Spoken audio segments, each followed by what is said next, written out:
എന്തോ രസമുണ്ടായിരുന്നു. എവിടെയൊക്കെയോ ചിരി കിട്ടിയപ്പോൾ എനിക്കും സന്തോഷമായി. അല്ല, നമ്മളൊരു വലിയ ഓഡിയൻസിൻ്റെ ഇടയിലേക്ക് എത്തുമ്പോഴാണല്ലോ നമുക്കൊരു സന്തോഷമാവുന്നത്.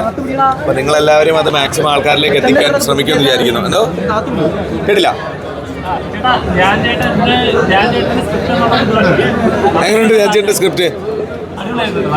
നിങ്ങളെല്ലാവരും കണ്ടായിരുന്നോ? നിങ്ങൾക്ക് എല്ലാവർക്കും ഇഷ്ടപ്പെട്ടെന്ന് വിശ്വസിക്കുന്നു.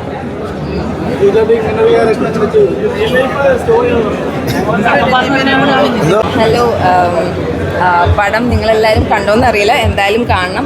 ഇതൊരു ട്രൂ ഇൻസിഡൻറ്റിനെ ബേസ് ചെയ്തിട്ടുള്ള സ്റ്റോറിയാണ്. ഇതെൻ്റെ ഫസ്റ്റ് മൂവിയാണ് and I M so grateful for the opportunity. ഇതിൽ ഞാനൊരു ഹിന്ദി ക്യാരക്ടറാണ് ചെയ്യുന്നത്, പക്ഷെ ഞാൻ നല്ല അസല് മലയാളിയാണ്. അപ്പോൾ ഞാൻ ഈ ഓപ്പർച്യൂണിറ്റിയിൽ ഐ എം സോ ഗ്രേറ്റ്ഫുൾ. ഇങ്ങനെ എന്തെങ്കിലുമൊക്കെ ഓപ്പർച്യൂണിറ്റീസ് കിട്ടട്ടെ. പിന്നെ പടം എല്ലാവരും പോയി കാണുക. എല്ലാവരുടെയും കോമ്പിനേഷൻ ഭയങ്കര രസമുണ്ട്. ഇപ്പോൾ അജു ചേട്ടൻ്റെയും രമേശ് വിശാരടി ചേട്ടൻ്റെയും അതുപോലെ തന്നെ ജീവ ചേട്ടൻ്റെയും ദിവ്യൻ ചേട്ടൻ്റെയും ഒക്കെ അടിപൊളിയായിട്ടുണ്ട്. ആൻഡ് ധ്യാൻ ചേട്ടൻ്റെ സ്ക്രിപ്റ്റും നല്ല രസമുണ്ട്. പിന്നെ Sreeni sir after A long time ചെയ്യുന്ന ഒരു മൂവിയാണ്. എനിക്ക് ശ്രീനി സാറായിട്ടൊരു സ്ക്രീൻ സ്പേസ് ഇല്ല, പക്ഷേ സാർ അഭിനയിക്കുന്ന ഒരു പടത്തിലൊരു ഭാഗമാവാൻ പറ്റിയതിൽ ഐ എം സോ ഗ്രേറ്റ്ഫുൾ. എല്ലാവരും കാണാൻ കുറച്ച് നേരം നിങ്ങൾക്ക് ചിരിക്കാൻ പറ്റും എന്നുള്ളത് ഷുവർ. ഞാനിതിൽ സൂസൻ എന്നുള്ള പോലീസ് കോൺസ്റ്റബിളിൻ്റെ ക്യാരക്ടറാണ് ചെയ്തിരിക്കണേ. സെക്കൻഡ് ഹാഫിലാണ് ഞങ്ങൾ പോലീസിൻ്റെ പാർട്ട് വരുന്നത്. സോ ഇവരുടെ പോലെ കോമ്പിനേഷൻസ് ഭയങ്കര രസമാണ്. പിന്നെ ഒരു ബാച്ചിലർ ലൈഫിൻ്റെ ചെറിയൊരു സ്ലൈസ് ചിലർക്കെങ്കിലും റിലേറ്റ് ചെയ്യാൻ പറ്റുന്ന കുറേ കാര്യങ്ങൾ, പല ബാച്ചിലേഴ്സിനും റിലേറ്റ് ചെയ്യാൻ പറ്റുന്ന കുറച്ച് കാര്യങ്ങൾ ഇതിലുണ്ട്. പിന്നെ ധ്യാൻ്റെ സ്ക്രിപ്റ്റിൻ്റെ ഒരു രസവും ഫണ്ണും കാര്യങ്ങളൊക്കെ ഉണ്ട്.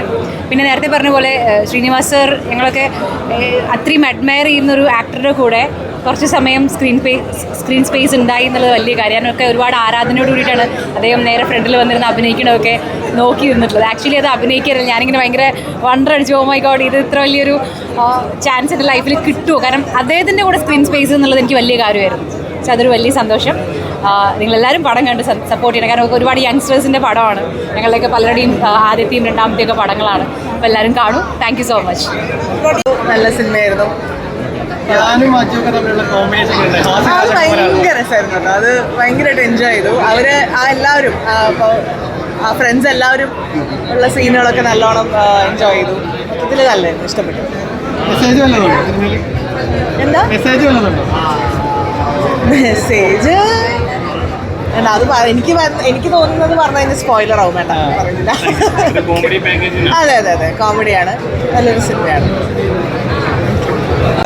വേറെ സെറ്റപ്പായിരുന്നു. എല്ലാവരും ഒന്ന് കാണട്ടെ. പക്ഷേ എനിക്ക് കാണാൻ തന്നെ ലെങ്ത് കുറവായിട്ടുള്ള ഒരു ഫീലാണ് എനിക്ക് കിട്ടിയത്. എൻ്റർടൈനറാണ്, അത്രേ പറയാനുള്ളൂ. പ്രത്യേകിച്ച് അതിനകത്ത് ഭയങ്കര സീരിയസ് ആയിട്ടുള്ള കാര്യങ്ങളൊന്നുമല്ല. പക്ഷേ ഏറ്റവും എൻ്റർടൈനർ. കുറച്ച് പിന്നെ കൂടുതലും ആണുങ്ങൾ ഫ്രണ്ട്സ് ചേർന്നുള്ള ഒരു സംഭവം മാത്രമാണ്. അത് ധ്യാൻ ഇൻ്റർവ്യൂസിലൊക്കെ പറഞ്ഞതുപോലെ ഒരു രാത്രിയിൽ സംഭവിക്കുന്ന ഫ്രണ്ട്സിനിടയിൽ സംഭവിക്കുന്ന കുറച്ച് കാര്യങ്ങളും പിന്നെ അത് അതെങ്ങനെ സീരിയസ് ആയി പോകുന്നു, ജീവിതത്തിൻ്റെ ഒരു ചേഞ്ച് വരുത്തുന്നതും പിന്നെ അത് ആ കൺഫ്യൂഷൻ മാറി എല്ലാം ശരിയാകുന്നതുമാണ്. സോ എനിക്ക് തോന്നുന്നു ഒരു റിയൽ സംഭവത്തിനെ ബേസ് ചെയ്തിട്ടാണ് ഇത് ചെയ്തിട്ടുള്ളതെന്ന് പറഞ്ഞിട്ടുണ്ടായിരുന്നല്ലോ. അപ്പോൾ അതിനകത്ത് കുറച്ച് ചിലപ്പോൾ എൻഡിൽ കുറച്ച് സിനിമാറ്റിക് ആയിട്ട് കാണിച്ചിട്ടുണ്ടാവും. സോ ബേസിക്കലി എൻ്റർടൈനറാണ്, ഫൺ മൂവിയാണ്, ഇഷ്ടമായി. അതെ അതെ അതെ, അതിൻ്റെ സ്ക്രിപ്റ്റാണല്ലോ, അതിൻ്റെ ഒരു രസം ഉണ്ടായിരുന്നു. ഫൺ മൂവി ആയിരുന്നു എന്ന് പറയുന്നതായിരിക്കും ഏറ്റവും നല്ലത്. ഭയങ്കര ഒരു സീരിയസ് ആയിട്ട് കാര്യങ്ങൾ പെട്ടെന്ന് വളരെ ക്രിസ്പായിട്ട് കാണിച്ച് തീർത്തു.